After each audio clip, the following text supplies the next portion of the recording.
have to be focused, and that's one thing I've learned in sports and playing for the coaches that I played for, that you got to, what's the goal? We're trying to win a championship. We're trying to win a Super Bowl. There's going to be a lot of outside distractions. The teams that win can stay focused on the goal. And so I've got to understand what is my goal. I want to make my community better. I want to serve the Lord. Yeah. And that's what I have to zero in on.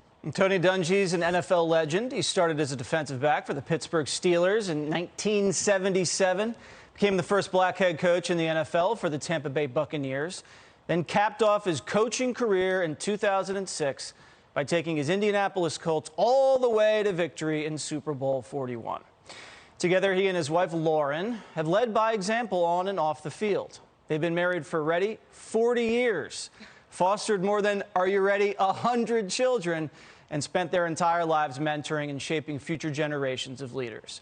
And they have a new book out right now, Uncommon Influence, Saying Yes to a Purposeful Life, where they share lessons on preparation, teamwork, and prayer. And Tony and Lauren Dungy join me now in the studio. So let's just get it out of the way right away. Who wrote most of the book?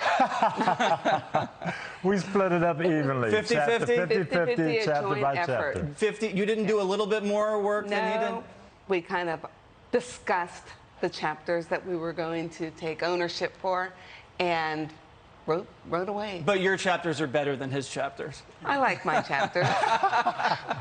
So I love self-help stuff. I'm not sure this is what it is, but Tony, tell us about growing up and how you were able to overcome obstacles and what the key to success was.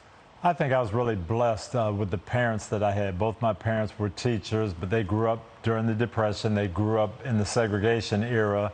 But their message to us was, keep your eyes on the Lord. Don't let anything stop you from going after your goals. And that's the way we were raised. Perseverance. And how do you recognize when God makes himself or herself clear in your life? How do you see that and take advantage of it?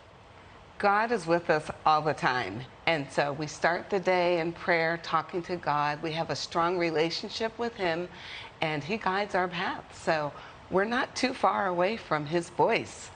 And it's amazing the things that he will direct us to or tell us to step away from if we keep our eyes and focus on him. A lot of people don't have God in their lives, especially with all these phones and the TVs and everything like that. How do you get people centered, Tony, to focus on what really matters?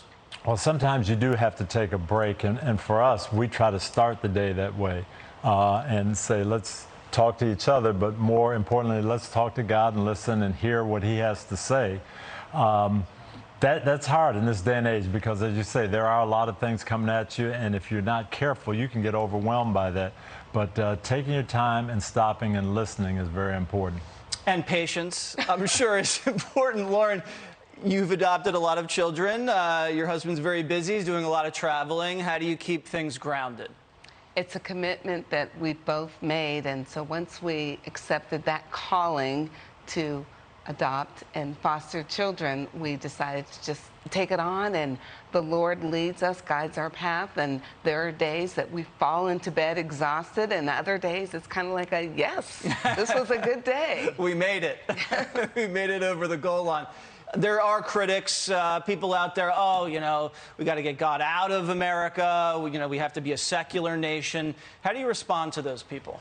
Well, I know that not everybody believes like I do, and I understand that. So I'm very good at letting people do what they want to do. But kind of our verse is, for me and my house, we'll serve the Lord. And that's the way you have to look at it.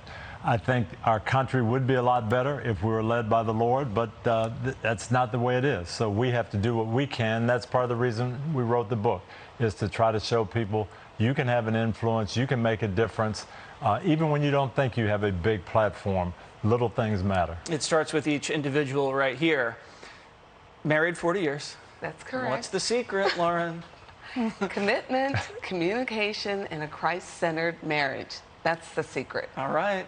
I will take that to heart. Thanks to the both of you, and especially to you whose chapters were a little bit better. Thank you. We really appreciate the book out now, Uncommon Influence. Tony and Lauren Dungy, thank you guys so much for joining Jesse Watters Primetime. Thank you, Thank Jesse. you for having us. All right.